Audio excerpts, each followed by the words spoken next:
Is it a Bones Day? Probably not. I'm kind of getting that vibe for you. News, who's joining us to help provide encouragement, positive energy, occasional smooches, all the things that go into helping to possibly nurture a Bones Day. Oh. Oh, and we got one. Oh my gosh, look at that. Oh, he's a snack. Not for fucking me. That. Oh, it's a Bones Day.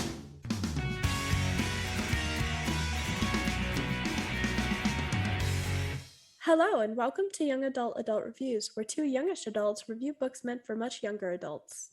Or children, but not today. I'm Honor. And I'm Chloe, and this week we are discussing the Court of Thorns and Roses series by Sarah J. Maas. And if you haven't read it yet, here's the spoiler warning. We do have content warnings for this episode and for the book. Our content warnings are sexual abuse, sexual content, and emotional abuse. And probably just general abuse and violence. Yeah, it's not great. I just kind of want to include a general disclaimer about reviewing this series. Our brand, as we've tried to establish, is mostly young adult books, books for kids, books for young adults. We are not saying that this series is young adult, but what we are saying is that it frequently is marketed as such and recommended to those who are young adults. This is why we need a section called New Adult, which existed momentarily, because this is definitely a new adult's book, not a young adult's book. Well, we'll get into that, but we are reviewing this and making commentary on it in the context of it being marketed as a young adult book. Yes. And without further ado, let's get into that plot summary. Feyre is a poor girl who lives with her disgraced family in a small village and has to hunt for their survival. One day she kills a wolf, wrong move, because this very scary beastie friend comes out to avenge him. It turns out that wolf was a fairy from the other side of the wall. Fae are terrifying, hated creatures, but now Feyre must go with the beast in order to repay her debt. So it turns out that this beast is a guy named Tamlin, and though there was kind of a rough start, he's kind of sweet and nice to her, and he's High Lord of the Fae Spring Court or whatever. He and his court are cursed to be wearing masks due to the evil queen Amarantha of Hybern. In true Beauty and the Beast fashion, this curse cannot be broken until a human loves Tamlin as much as he loves her. Feyre doesn't know this, of course, until it's too late. Feyre goes under the mountain to break the 50-year curse and must endure 3 trials. After fighting the Alaskan bullworm. Tell me I'm wrong. No, it literally is the Alaskan bullworm. But big, real. Hairy, and pink. With monstrous teeth. So after fighting the Alaskan bullworm, Feyre breaks her arm pretty bad. Rhysand, the High Lord of the Night Court, offers her a deal to fix it. She must come to his court for 2 weeks out of every month. Feyre, knowing she's going to die if she doesn't accept, reduces the bargain to 1 week, and Rhys heals her and marks her with a tattoo.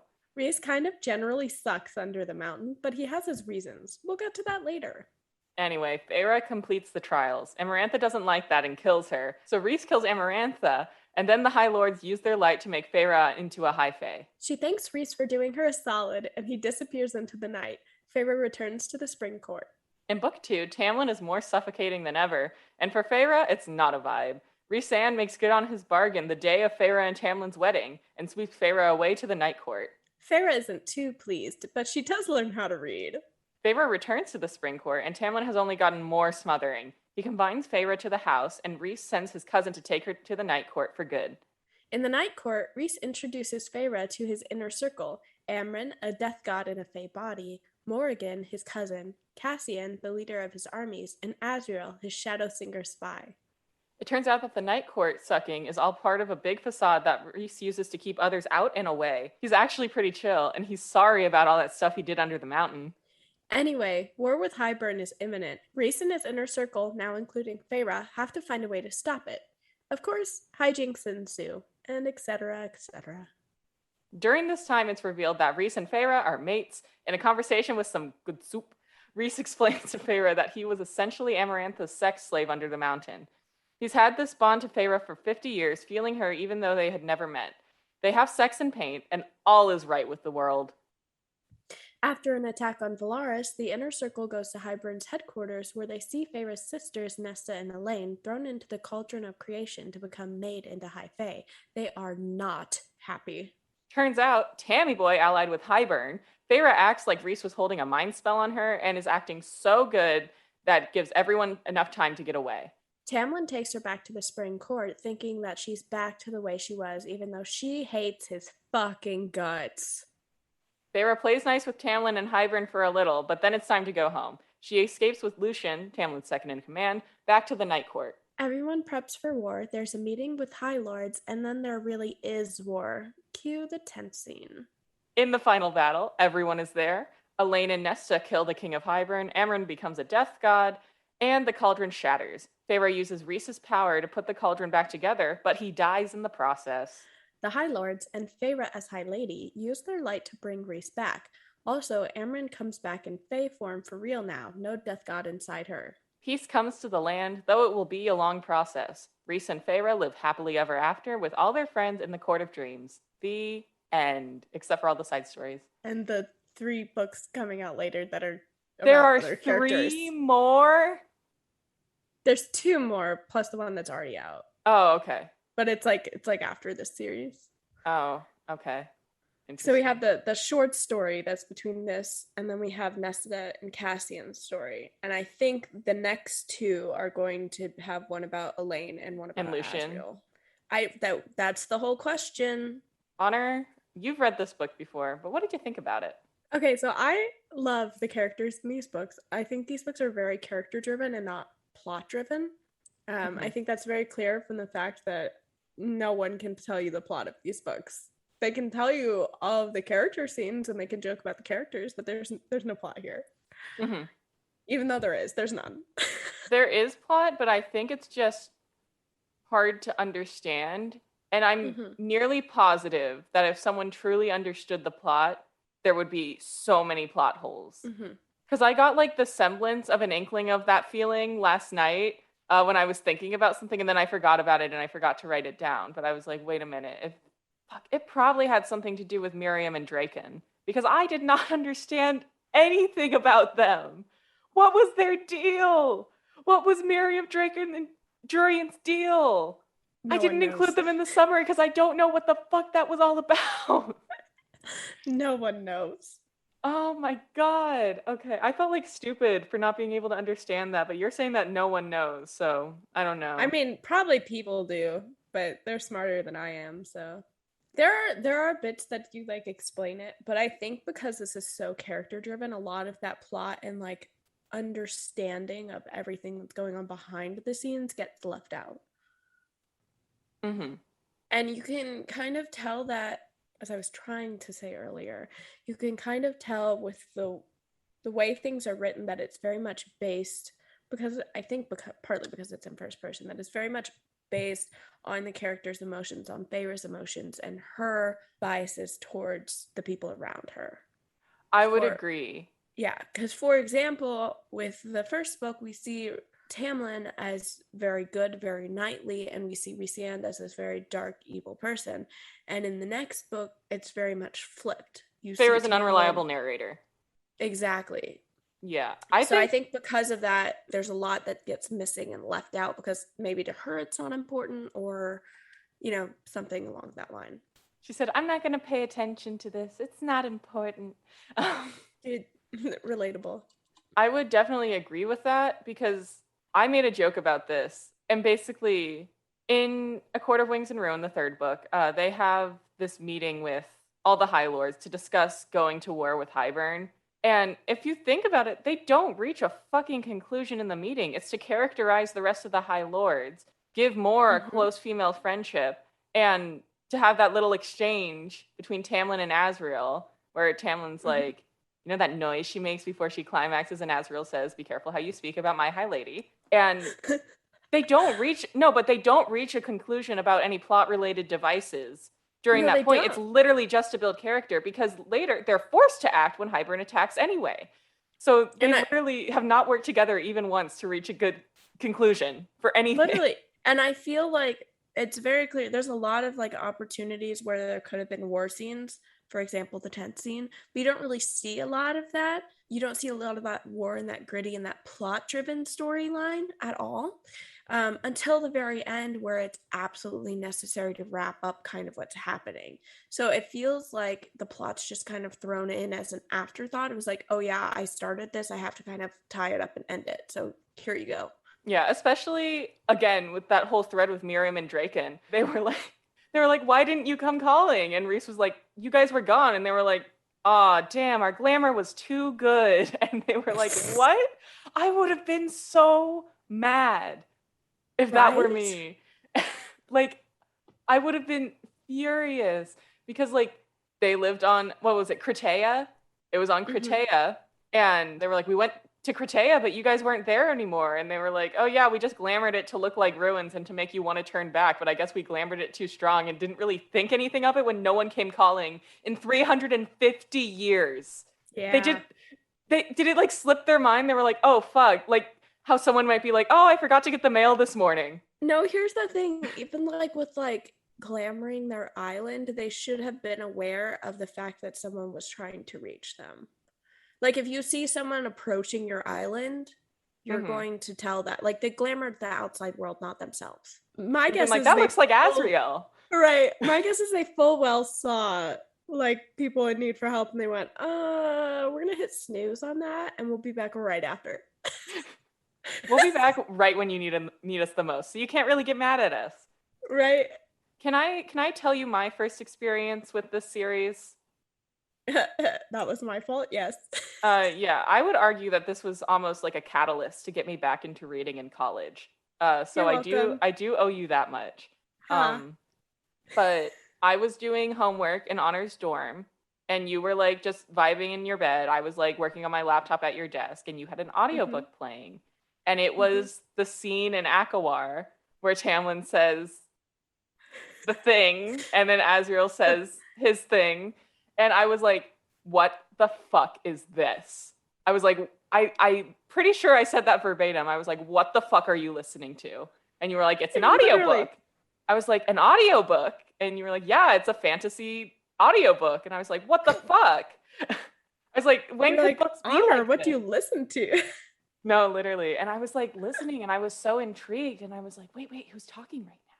And like you were like giving me the lowdown of all the characters, and you were like, oh, that's Tamlin. We don't like Tamlin. And I was like, we don't like Tamlin? And I was like, well, who's the guy who said that? And you're like, that's Azriel. And I was like, oh, and he's the love interest. And you're like, no. And I was like, huh? You're like, the fuck? I was like, what? But that was my first brush with ACOTAR. And for a very long time, I was afraid to read this. And if we're being entirely honest, I went into this wanting to hate it. Yeah, so I know you did.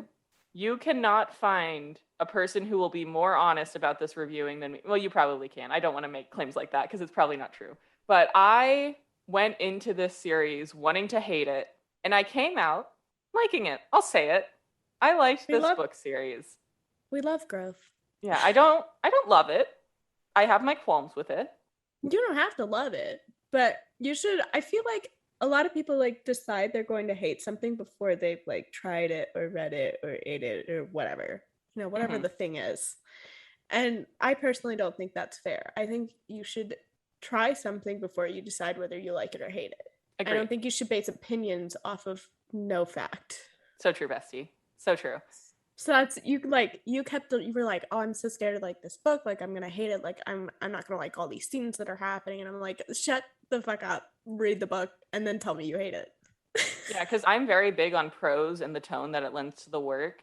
And sometimes okay, the prose was very good, but sometimes she'd say like a phrase and I'd be like, that feels out of place. I don't know, especially in the banter between the characters. They were like, oh, you have balls a lot. And I was like, that doesn't fit in my high fantasy view of this world.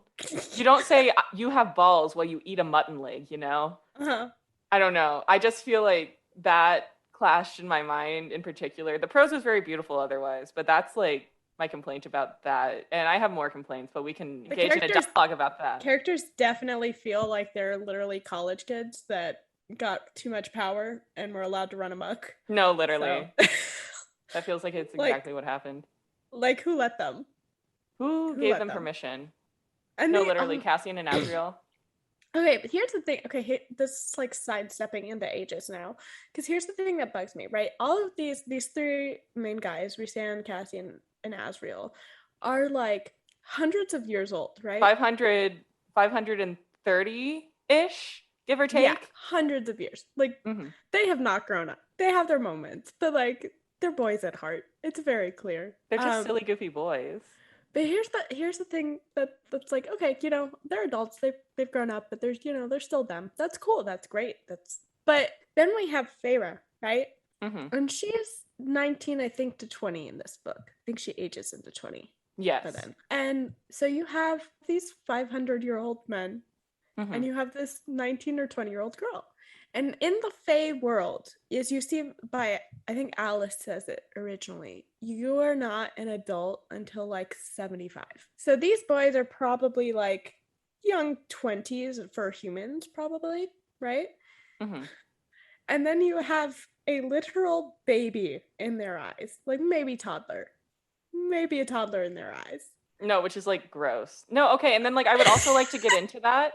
I would like to get into that because a big theme in this book is like feminism, or at least like high fantasy brand feminism. And Moore's character grew up in the Court of Nightmare, so it was part of Rhys's court, but she was sold by her father to a son of the High Lord of the Autumn Court, and very cruel people, very cruel people.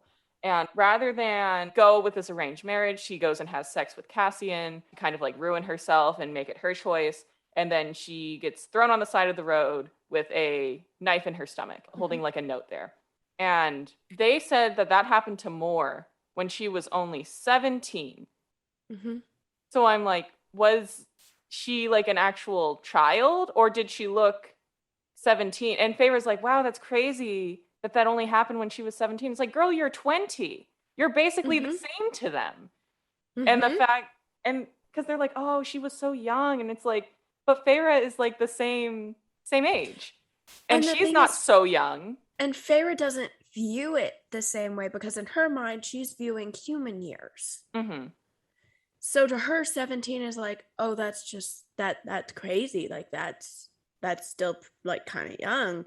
And they're viewing it as Fae years, which is that was a little baby. But that's the thing, all through this series, the females are constantly at like child toddler ages, treated abhorrently. And no one says a word about it. But all these like male characters are like, you know, to like 75 and then they're an adult. And it's like, why are you treating your women that way? No, wait, Azrael had some trauma when he was a kid. Yeah, no, all of them had trauma. Azrael like lived in the dark for the first 30 years of his life, didn't he? I think so, yeah. I think that's right. But like the fact that, you know, he was still considered a child through those 30 years. But the women aren't. There's so much like sexism and like stuff that follows all through that. And it's like, what the fuck? No, I would definitely agree with that. I feel like there's not really a whole lot of, and I don't know if this is like intentional, but I feel like there's not a whole lot of consistency in how men and women are treated in this, and not in like a sexism way, if that makes sense, in a double standardy kind of way. And I don't know if that's just an oversight through writing or if they're trying to say something about the world. I feel like you could try and argue that they're trying to say something about the world, but in certain cases, I really don't think that's the case. Because I feel like if you wanted to make the case about Moore being so young, you could have made her 50 when that happened. You could have made her 40, you know? And Feyre would be like, oh, that's not so bad. And it could have been like a learning moment where it's like, actually, that is pretty bad. Because that's our child age, you know? But I feel like there wasn't consistency. After Alice mentioned that, there was no follow-through, no follow-up. I agree. It's kind of like she added it in there because she knew like the ages of the Fae and then just didn't continue with that afterwards. Yeah, and it's like, are you for an appearance? Do you not age to physical maturity until 75 either? Because if that happened while Moore was 17, she would have only looked like she was 4.5, which is fucked up if you want to play it that way. But I doubt that was the intention. Didn't they do it because she had her first bleeding? Maybe. Well, then in that case, you age exceptionally fast. I don't know. So then why are you still considered a child? Yeah, I don't know. That's the question. Well, you should not be considered an adult after you have your first period. Like, no, that is incorrect. There are a lot of like hints like that towards the story, especially with where Rhys came from with the Illyrians you know, as soon as they have their first bleeding, like they're like the Their female's wings are taken away. Yeah. Like they are treated like terribly, but it's also like they kind of become adults because they're like sold off to the, you know, their new male. I would like to talk about I think this is a good segue to how Sarah J. Maas portrays gender roles. Mm-hmm. So I kind of interpreted this as a thing. Like, Feyre is a character that very much has agency, but it's like the second a man enters her life, she feels like he has to grant her agency, even when that's not the case, because Rhys is very much a feminist, as we know. Mm-hmm. He's a feminist, but it's like Feyre forgets that she has agency the second that she's with him, even though she's had agency for most of her life. Mm-hmm. I just feel like, I don't know, it's like the magical man who makes all your woes go away. That makes you feel like a person. It does give you that bias. But the interesting thing is with Tamlin, she lost some agency, but not fully, you know? Like, you still saw the agency there. It's like when she's given what she wants or needs, that's when she loses the agency. Like, she has to have that like goal to strive for, to have that agency. I guess that's fair. Yeah, because Feyre's whole thing, of course, is that later she's like talking with Rhys and he was like, if he was so bad to you, then why did you love him? And she was like, I fell in love with the first person that showed me kindness. And I think for a moment she was like so tired of having agency, she just wanted to like sit back and take a gap year, as it were. No, I literally think that's true. Mm-hmm. And then she was like, okay, let's get back to it. Because I don't think she can sit around and do nothing. Because that was very clear with like Tamlin's house and everything. She couldn't sit in that house and do nothing all day, all the time. And of course that stemmed from like the trauma and that she couldn't feel trapped. But I think she just so desperately wanted somebody to help take care of her. But she didn't want to not be able to do anything, if that makes sense. She didn't want to lose her agency. Yeah. Something that I think that SJM does very well is that she shows that you can be kind to women without necessarily respecting them, which I think is a problem in today's society. I don't know about you. It's like, oh, well, I would never hit a woman. I respect women. It's like, do you respect them if you're measuring them based off whether or not they're worthy of your violence? Literally. No, but I do appreciate that they showed that, because I do think that's something that a lot of girls need to hear, which is like, it's quite interesting, because if any of these books are young adult, I would argue that it would be the first one. But that's the one when Feyre's taken her gap year. That's the one where like she exercises her agency the most at the end. Even then, it's in a really fucked up situation with Rhys. The one thing that would hold me back from recommending the first book to young girls, like in the young adult genre, would be the Under the Mountain parts. Because he drugs her and makes her forget everything so that she doesn't have to like deal with the memories and the trauma of being there. And I feel like he might have been projecting a little bit on that one. Maybe not everyone wants what you want, Rhysand. I feel like that is really fucked up because he took away her agency by not giving her a choice.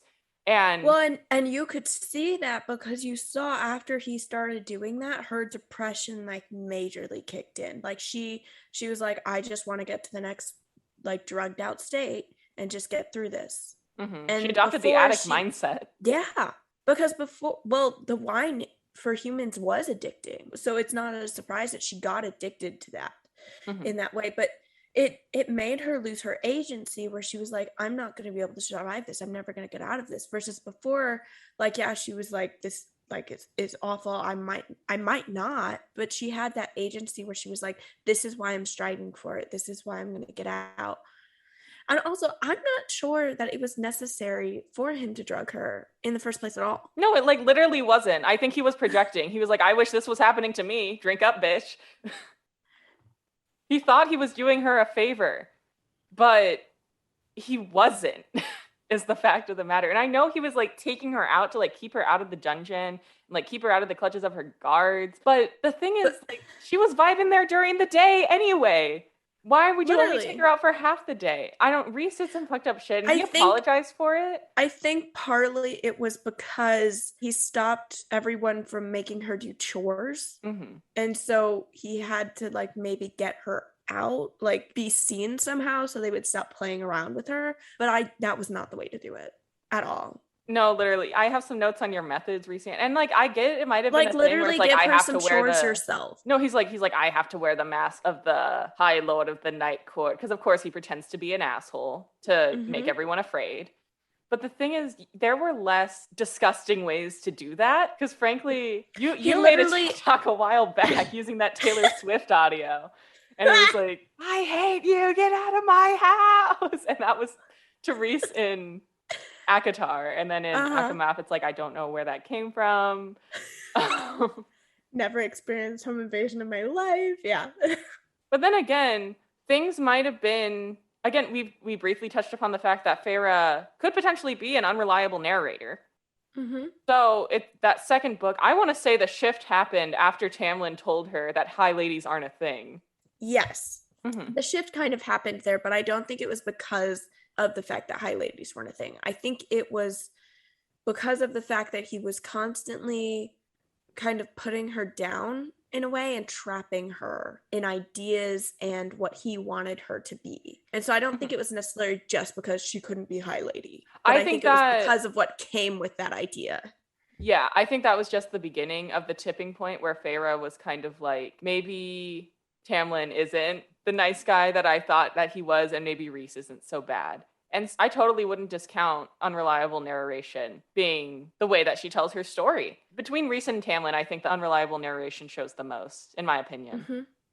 It does, because you very clearly see her views. And if you're looking closely enough, you can see the reality underneath. For example, in the first book, there's a lot with Tamlin where you see that she's slowly kind of falling in love with him, but there's a lot of scenes where she's very afraid of him. And for example, after the rite, she goes out down to the kitchen to get some food or something, and he catches her and he's like, where have you been the whole time? And she's like a little nervous and she's like, I don't want to do this right now, kind of thing. And he pins her to the wall. She literally cannot move. She's telling him no. Yeah, that was scary. Want this. And he bites her neck and she's like, actually, maybe I do kind of want this. And it's like, no, you don't. You really, you literally just said you do not want this. Just because it feels good doesn't mean that changes the fact that you did not want it. And also that it's unhealthy as fuck. Yeah.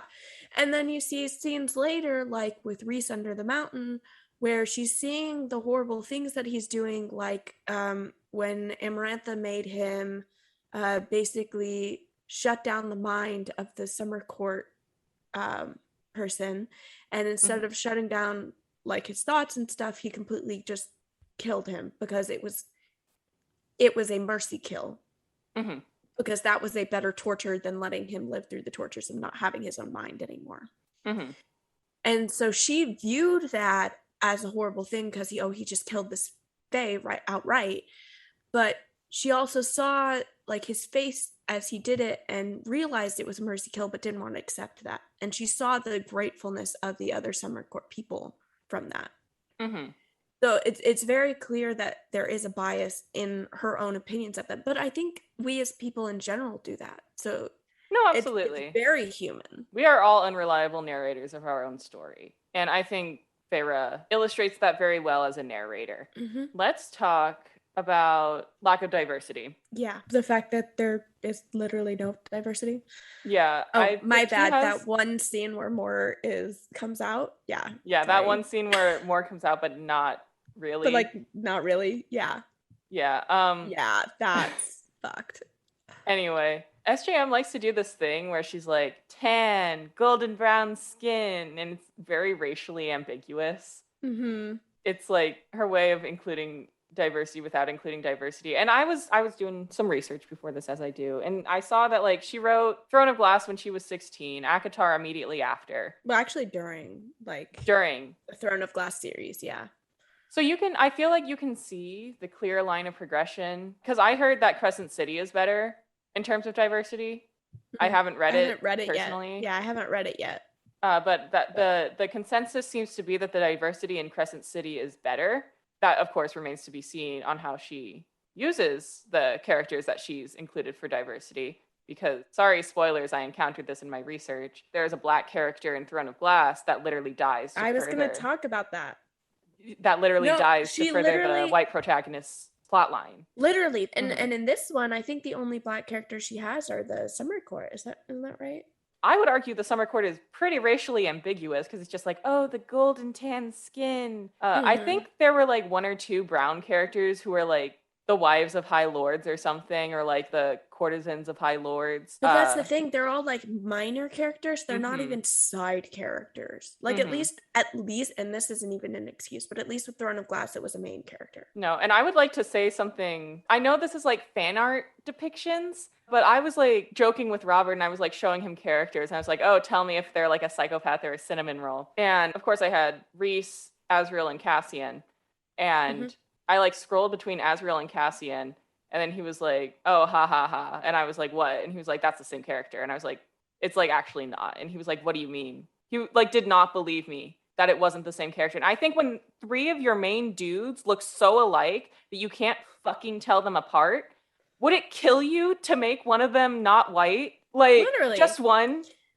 It just doesn't sit well with me that you would rather have three characters that look so much alike than literally just make them look different. Give one of them a different skin tone. And I feel like she uses the idea because of like location is what their skin color is.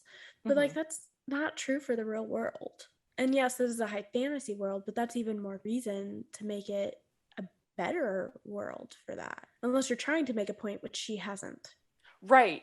Yeah, because if we wanted to do the thing where it's like skin color is based off geographical location, where are all the Black people? I know this technically takes place in England, but we have to remember that the climates of the seasonal courts are all year round. So evolution would take place with the melanin in the skin, and there would be darker people. So where are they? I know that like she tried to do that with the Summer Court, but they're like still racially ambiguous. I don't know. Tamlin should have been very tan because he lived in the Spring Court. There's also the solar courts, and it's like, what would skin color matter there? Right? There is no controlled climate. How would it affect them? Why does everyone from Illyria have to be one skin color if the climate isn't controlled, like the Spring Court? Like, I don't know if I'm even making sense. I'm not a fucking biologist. No, I mean, you're making sense to me. But I don't know. That's just my take on when your three main dudes look so alike. Would it kill you to just change one of them? Just one. I mean, she put tattoos on one of them, and there's different color siphons. So true. What's your ethnicity? Red siphon. Red siphon. I'm a blue siphon. Thank you. And Rhys is like, I have purple eyes. Hello. So he has the violet eyes of the night sky. Eyes. Wow. Wow. He's so diverse. I don't know. No, and then I feel like at a certain point, it's like so not diverse that it just takes you out of like how it would be in reality, you know? Because real life has fucking diversity. Dude, I just want to see a like curvy character in these books. Can I just have one? Just one. Just one? That's not fair. Bryaxis really had the curves. Yeah. You're right. I remember Bryaxis. Remember? I'm so proud of you. You literally just read the books. I'm amazed that I remember the name. I'm amazed.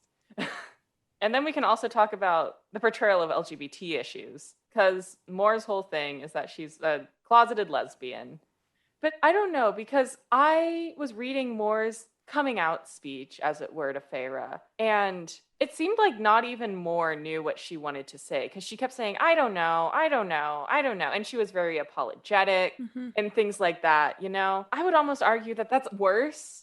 My whole thing is she comes out and she's saying a lot of the reasons why she didn't sleep with Azriel was because she wasn't into him like that. But then she talks about going after other guys, and it was like, the fuck? No, and then like she tries to explain that, and she's like, yes, I have sex with men, and I swear to God, if I'm remembering this correctly, she said, yes, I do enjoy it. Girl, if you're bisexual, just say that. Because there's also Helion, who they're like, oh yeah, he likes men and women. If you're bisexual leaning towards women, just say that. It doesn't have to be 50-50. And I feel like that's also bisexual erasure in the media. But of course, like, because she could have just said, like, and I enjoy it. And then I think she said, I don't know, which could have just been a way to, like, try and rationalize it to herself. So if she is a closeted lesbian, if she doesn't finish out her character arc with learning how to love who she is and being unafraid of what her family might say, then I will have lost all fucking hope in that. Because the coming out story needs to be finished with the fulfillment of who you are and embracing your identity wholeheartedly without fear, you know? Yeah. And if they don't finish it out like that, it's just going to be incomplete and it's going to be bad representation. I'm not calling it bad representation outright because I have a feeling that her story's not done yet. But if they don't finish it out, then it will be bad representation. Well, based off the other 2 books I've read, nothing has changed. So good luck. In fact, she's basically not even in the 4th one. So no, seriously? Yeah. That's so sad. Like, they're literally, it felt like Sarah was literally like, how can I best get her out of the picture right now because she's causing me issues. It was very unfortunate. That is unfortunate. Yeah, I want more to be comfortable with who she is and to be comfortable with her friends that love and care for her, because she very much like wouldn't tell Azriel anything, and she kind of led Azriel on in a way, because all of the 3 Illyrians are very much portrayed as very respectful men. Other than Under the Mountain. Anyway, we've never seen anything where Azriel is anything but respectful. And instead of telling him, look, this is not what I want from you, and I'm sorry for that, and like maybe hurting his feelings for a year or 2, instead of a very long time of him pining after her, and using Cassian as like literally a break between them. You could have just had that little bit of pain and gotten through that. Because if you can't accept yourself and you can't trust your close family that much, you're never gonna get to where you want to be. Absolutely. I'm not saying that in a sense of like real world, like you can tell your parents and they're just gonna be cool with it. Like she knows Azriel and Cassian and Reese. And she's had like 500 years to come to terms with this, and I can acknowledge that's like different in fairy time to come to terms with your gayness, I guess. But the thing is, like, also her dad is in Reese's court, and he called Feyre a whore, and Reese fucked him up. How could she see that? And then I don't know. I don't want to like tell her how she should feel as a fictional character who is gay. True. But she should know by now that her friends will be standing behind her no matter what. And her whole thing is like, oh, they called me a whore and it wasn't true because that wasn't part of me. But if they insulted something that really is part of me, that would really hurt. Also, my question is like, as Buddy, like you're literally a spy. How can you not pick up the hints that she's not into it? Like, your shadows ain't whispering that. Like, sir. She's not into you. Stop trying. Anyway, can we talk about the 3 sisters? Sure. How do you feel about them? What's your intel? What do you think? I'm glad that they killed the King of Hybern and they actually had like a shred of fucking competence at the end. They became Fae. They weren't happy about it. And they killed the King of Hybern together. And I'm proud of them. I'm so proud of them. Elaine was kind of getting on my fucking nerves with the seer talk. Thank God. Right? Yeah, she's like, I'm like, girl. And they're like, Elaine, what are you talking about? And she's like, what do you mean? What am I talking about? It's like she had this inside joke, but only with herself. And she was like, you guys wouldn't understand. And it's like, maybe if you took 2 seconds to fucking explain it, we might. Hot take. She knew damn well how to explain it and just didn't want to. No, literally. She was like depressed after losing Grayson or whatever, but Grayson sounds like he wasn't even shit. She said, white boy, pale piece of toast. I'm gonna cry over that. Yeah, as opposed to like, someone who's slightly golden brown. Okay, dude, I swear to God, if she touches Azriel, I'm gonna throw a fucking fist. What? I thought they might be cute together. No. What? I refuse. I don't like her. I don't want her with Azriel. She already has a mate. Like, go suck it up.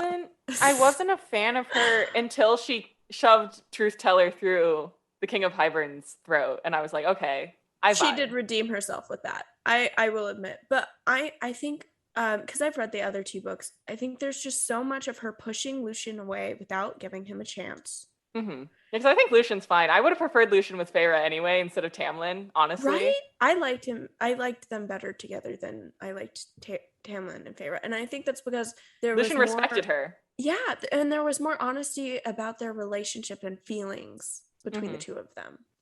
But Elaine literally is like not giving a shit about Lucien and then she's going after Azrael, and poor Azrael baby is a very lonely boy.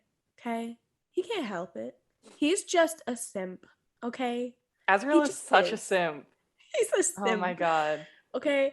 And he sees everything with like Reese and Cassian, and he's like, man, I want that. It's been 500 fucking years. I want a mate.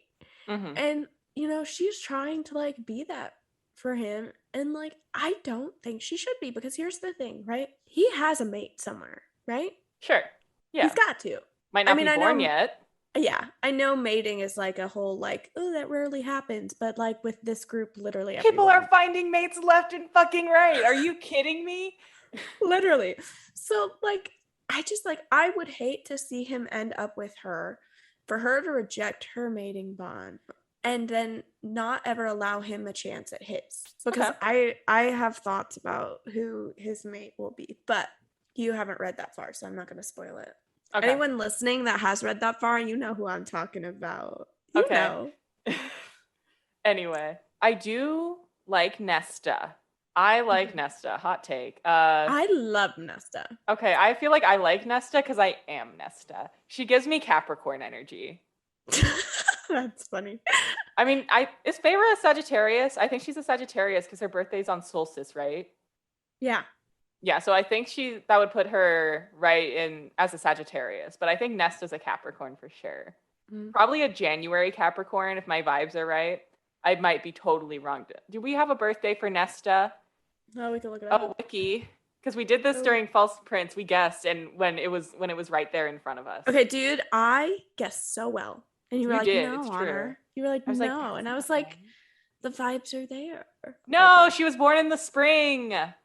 It says unknown in spring, so we don't have an exact frame of reference, but she might be an Aries. I think Aries is a fair take. Yeah, I feel a vibe from her. No, I think she has a really good character arc, especially because I've read her book. Mm-hmm. I think she had a fantastic character arc. I think there's so much pain and hurt and sorrow that is taken out in a very protective way for her family. As the oldest daughter. Mm-hmm. That is I don't know, it's something I kind of relate to the way she kind of did it. And she was not nice. I'm not saying that at all. Oh, she was absolutely mean as fuck. She's mean as fuck. But she was funny about it, so she gets a pass. But I think there's something to say about the way that she protects her family as much as Feyre did. And yes, she didn't lift a hand when they were in poverty and everything, but everybody hurts and grieves in their own way. And I think she just had a very different way than Feyre did. Mm-hmm. And that doesn't make it right, but it also doesn't make it wrong. I think what really sold me on Nesta was the fact that she literally just outwilled Hamlin's glamour. Because when he took Feyre, he glamored her family into thinking that she went to go and live with a distant aunt who was dying. But Nesta was like, wait a minute, no. And like she like just stared at the claw marks and she was like, I'm not going to get fucking gaslit. Are you kidding me? That's my favorite part about her character, is how much strength and will that she has, because she literally feeds off of it. Like that is her fuel. She takes everything that she has and she fuels her willpower, usually with anger, to do what needs to be done. And she outwills Tamlin's mind wipe. She outwills the fucking cauldron. And the hardest thing to watch about her arc is when you see inside her thoughts and you see how much she's literally falling apart, and the only thing that she has is that anger to fuel herself. She runs on spite, and I love characters like that. Oh, it's so good. But you see how much it literally starts to tear her apart. And the thing that I hate is, she lashes out. That's her way of showing her pain, is she lashes out at people. She'll push them away. She'll hurt them in any way she can so that she doesn't make things worse. Mm-hmm. And it's not the best way to do things, but it's her way. And everyone took that and fucking left her alone. They said, well, if you're going to be like that, fine. Like, we're done with you. Not realizing it was a cry for help. No, I think they knew. You do. I don't think they acknowledged it. I think they were angry in their own way that she was being so mean and rude to them that they let their pride take over and didn't pay attention to the facts of why. And they were like, if she wants help, she can fucking ask for it instead of being a bitch about it. Yes. I see. Because they saw all of her reactions. They saw how much she strove to protect what she could. They saw the way she reacted for things, and they said, fuck you. You called me a brat. Fuck you. And they let her literally fall apart. I mean, reading the fourth book is brutal. And it was worse because, like, I have been in moments where I felt that exact same way. And so, like, reading her in that state, I was like, oh my God. I do think that's why she and Amryn grew so close together, though. Because she and Amryn were pretty tight. Because in ACOTAR, they were treating Amryn like she was a bitch. And I was like, what the fuck? Why are they treating Amryn like this? It's not fair. That's the same. Like, Amryn lashes out at people, too, and is mean, too. But they decided that they like it from her and not from Nesta. And it was like, that you can't. It's like, oh my God, that's just Amryn. And it's like, well, that's just Nesta. Yeah. Like, I do enjoy their friendship. I think they're cute together as like. I got news for you, bestie. Oh, no. What does that mean?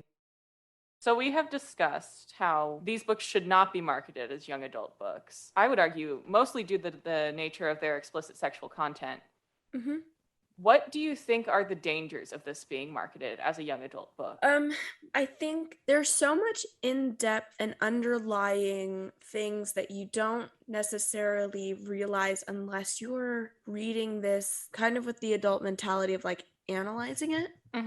With a critical thinking standpoint. Thank you. With a critical thinking standpoint. Because like teens typically read more for enjoyment. Not always. But because of that, they take in information and instead of always analyzing it, they just assume like that's fact. And so I think that they might read some of the behaviors and the treatment of others in this book and take it as an okay thing rather than analyzing what was good and what was bad. And I think like maybe if they went through and reread it, it'd be different. But just like first glance, maybe they only read the first book, right? And then they're going to think, oh, well, Tamlin's a perfect love interest. And it's like, no, there's a lot of red flags here. So I think the fact that the critical thinking is a little bit higher level. And I think that the sexual references are a little too explicit. And that's not saying that like teens don't read explicit things, because we all know. No, like of course they do. But it isn't something that should be like on a bookshelf in a school library for anyone to pick up, because it's not really something that teens should just like pick up and be like, oh, yeah, I don't know what I'm saying. No, I get what you're saying. And I would like to expound upon that. Because word it better, bestie. I agree. And I think that it is dangerous for young girls especially to be reading books with such explicit sexual content, because I think that exposure to that type of content preemptively matures them, if that makes sense. Speaking as like a young woman who consumed that content when I shouldn't have been. And I feel like it makes young girls think that they are ready for things when they're not. And that's what leads in the age of the internet to getting groomed on the internet by creepy old men. Because you think that you're so mature and you think that you're ready for this, and he thinks you're so mature and he thinks you're an adult when you are absolutely 110% not. And of course that could be drawn with parallels to the whole 500-year age gap thing, which that's a whole fucking can of worms I don't want to empty and refill right now. But I just feel like there's the clear parallels with that, and then also with how it might be reflected in the real world in an online context. And I think that's terrifying. I would not want my young child reading this. Not only that, but the viewpoints that are expressed towards women in this book from the kind of like double standards between men and women are highly inappropriate to imprint onto a young mind that doesn't understand how to necessarily see why it's good or bad. Yes. I feel like a lot of teenagers, especially, like you said, they don't have the critical thinking skills or analytical skills to properly derive from this text, with all its flaws and virtues, what needs to be derived in a way that will reflect healthily in their own behavior. Yeah, because I think it's one thing to read inappropriate things or like about toxic boys or stuff like that for enjoyment, and it's another thing to read it and take it as truth. And when I think when you're a teenager, if they're together and they say they're in love, you don't really know how else to take that. Mm-hmm. It's like, well, then they must be in love. Instead of analyzing like, oh, like they're totally not good for each other. And I think that's because a lot of teenagers are still in that romanticizing everything mindset. Mm-hmm. Like, oh, they said they love me. We're gonna, be together forever. We're gonna, have the most fantastic life. And it's like, oh, things don't work like that. But they don't think that way. Absolutely. Yeah.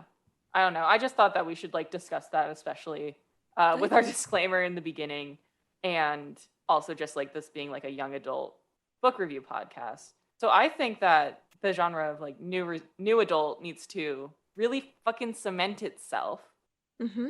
Because books don't have a rating system. I was thinking about this because, like, you can go into GameStop, you can try and buy GTA 5 with your fucking mom, and the person at the counter will warn you about all the content warnings in that. But books don't have that. They don't have content warnings. They don't have a rating system. They don't have anything except for the genre.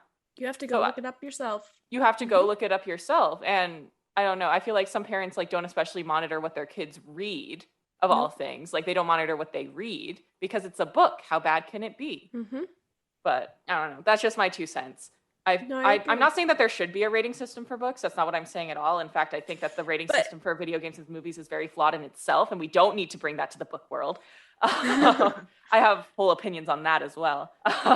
But even just designating it under a new adult genre where there is a different expectation of the level of content in the book, and understanding of what is in the book just does that enough for parents to get that, oh, wait a minute. Like, it absolutely needs to be in a genre separate from YA. And there are probably a few books that are like that, but I think ACOTAR shines as like the biggest example. Yeah, because I've seen it shelved sometimes in the adult and sometimes in the young adult, and no one ever really knows where to put it. And it's inconsistent because it needs a fucking middle ground. I've seen a lot of other books, especially like a lot of the TikTok beloved new adult books that get put into the young adult, and I'm like, that definitely should not be in here. No, I saw a 14-year-old reading ACOTAR on TikTok yesterday, and I was like, you are a child. And it only gets worse after book one. Like book one, it only gets worse after book one, and it gets descriptive. Very descriptive. Sheathed. What? Sheathed. Ah, don't say that fucking word. Ah, I hate when the vagina is referred to as like a hilt. I sheathed myself around him. You know I hate when the penis is a sword. You know I hate that. Why would you do this to me? Because it's funny. It's a little funny. It's a little funny. Okay, so speaking of TikTok, this is a beloved book from TikTok. So this is your first time reading through it. I want to know, A, what are your opinions on the book? And B, do you think it is overrated or underrated? Like I said, I liked the book. I went in wanting to hate it, and against all odds, I didn't. I enjoyed it. It was an enjoyable read. I liked the first book, liked the second book. Third book, I don't remember much about the third book, if we're being entirely honest. It's a lot of like war, and like war is going to happen, and then war happens, and then the war's done. And I think that's pretty much like the whole third book. Literally, I just love seeing her tear Tamlin's whole thing apart. Like that. Oh my God. I was like, that was kind of a girl boss moment for her. Loved that part. And he was like, you turned them against me. You have done that yourself. I don't know why she didn't say something like that. That would have been funny. But it would have been. Third book, it was okay. I liked it. I think I would have had a hard time getting through it if I wasn't using the audiobook. But as it was, I liked the series. Do I think it's worth the hype? Like, oh my God, this is the best fucking series I've ever read. Everyone needs to read this. No, I think it is absolutely overhyped on TikTok. And that's my verdict. As someone who has read this series and enjoyed it, what do you think? I agree. I think it is a little overhyped because I think people have just grown so personally attached to the characters and have created their own views on the world in the books that they've kind of distanced from the story itself. And I think that's why it's overhyped now. I do think it's good. I do think it deserved that initial hype. Yeah. Because I think there's a lot of really good things that are talked about in this book. There's a lot that needs to be talked about that isn't, but that's a whole separate part. I agree. Another reason why it's a little overhyped. But I do think there is a reason why it is beloved. why so many people do enjoy it. Mm-hmm. So, yeah, I like the books a lot. I really love the characters. It is not my favorite series by Sarah J. Maas. So there you have it. There you have it. Would you want to read another book by the author? Yeah, I'll read another book by her. I enjoyed it enough that I'm willing to read more of her works. Did the book strike you as original? Because this is a retelling, and I love asking that during retellings. I think it was a very good retelling. Like, of course, like, the first book is mostly the retelling, and then after that, it just follows a loose framework for character archetypes. Mm-hmm. I do like the implication that Lucian is LeFou. Right? I think that's kind of hilarious, because they do be going hunting a lot. No, I think it was a good retelling of Beauty and the Beast. And I haven't seen too many retellings of Beauty and the Beast. I've seen remakes. I've seen a lot of retellings. Like, let me know if you need Rex. Oh. Well, I don't know. Personally, I haven't read a lot of retellings, but I thought that this one was good. I like how they made Feyre like an illiterate hunter instead of a literate homebody. And I like the way that they set everything up. And like the real beast was the sexism that we made along the way. Good night.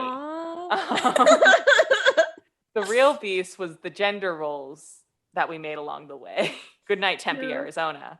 Literally. Can I just say, I thought, I'll get on to my views of this original in a minute, but I thought it was so funny the way that Rhys taught her how to write and read. Mm-hmm. Because he literally said, Rhys is the greatest. Rhys is fantastic. But it's like, okay, yeah, you're teaching her like certain words and she definitely knows how to spell your name. But I don't think you could actually learn how to like read and write in the amount of time that she did just off repeating sentences with slight ending changes. No, literally. I can maybe see that working if he had a different adjective for every letter of the alphabet. Right? Because then she's like getting all her letters in. Rhys is the zaniest Tyler.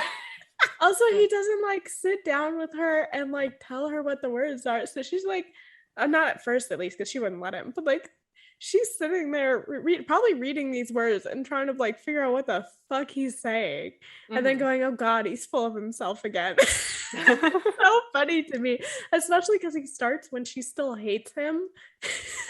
And so she's like, he's so fucking annoying. And he's like, I'm hilarious. This is brilliant. He's like, this is comedy gold. Right? Like, I moonlight as a comedian. Right.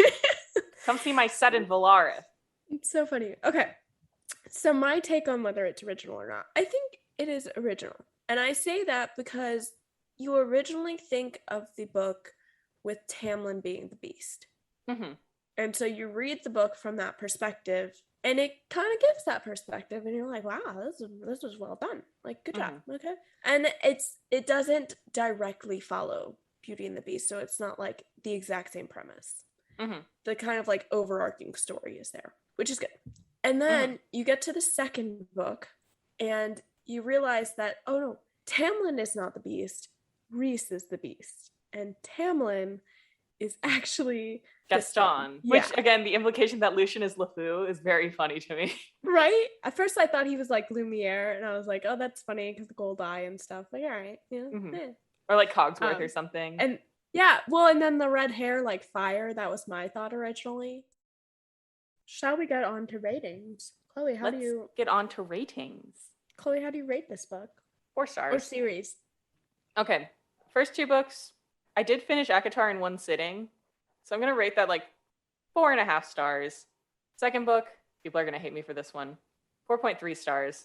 Last book, 3.8. That's my rating as a whole. Overall, I'd say 4 stars is fair. Where did it lose points for you? I would say that it loses points because it like tries to make points with the plot and then it just doesn't go anywhere. But it gains points because the characters were good. Like, I think that won a lot of people over, and it won me over too. I enjoy the characters. Who would you recommend this to? I would recommend this to women that are entering adulthood. Do not put this in the young adult section because it is not for them. What would you rate this book, Honor? I am going to rate the series as a whole 4.25 stars. Okay. Where does it lose points for you? There's a lot of parts where it's really freaking slow. Yes. Also, like, there's plot happening, but like, you can't tell me what it is. I literally don't even know. Like, okay, the Hybrid are trying to attack Cool. And you defeat the Hybern King. Cool. That's it. That's all I got, man. That's it. That's it. So yeah, 4.25. I would recommend this book to people that are interested in reading spicier books, but want kind of a dip in the water before they really get going. Because the first book is a dip, and then it kind of upgrades from there. It straight up turns into a porno after they get mated. I'm sorry. It does. It absolutely does. They have sex everywhere. On the roof, which first of all sounds very uncomfy. She was like, he laid me down on the roof tiles, and I was like, on the roof tiles? Girl, are you okay? You find out later they straight up just do it while he's flying through the air. So oh my god. Can you imagine I thought they were the gonna end it like citizens of Valaris? Oh, I think it's raining. That's so weird. Boom. Disgusting. Take it to the mountains, that shit. Y'all nasty. Right. I would recommend this to people who love character-driven stories, because you might really like these characters. They're enjoyable characters, I feel like. All right. I feel like it's a good toe dip at first to see if you like it, and then it really delves you in later. I agree. For spice. Yeah. Thank you for listening to our episode on A Court of Thorns and Roses by Sarah J. Maas. We do upload episodes bi-weekly. That is every other week, not twice a week. We literally would die if it was twice a week. Too much reading. Too much, especially lately. We do have other social media, including Instagram, TikTok, YouTube, and Goodreads, all at the handle Young Adult Reviews. Go check us out. Give us a follow and a like. You are welcome to drop suggestions there for anything you would like us to read in the future. We've already gotten a few suggestions, which we have added onto our future reading schedule. Coming soon to Spotify's near you. Not funny? Funny, yeah. Sure. I'd give it like a solid 6 out of 10. That's more than 5. What about to podcasts near you? No. Okay. As always, thank you so much for listening. It's a podcast. And we really appreciate you for making it this far with us. And that, dun dun dun, is a wrap. Very good, Anna. Thank you. Oh my god.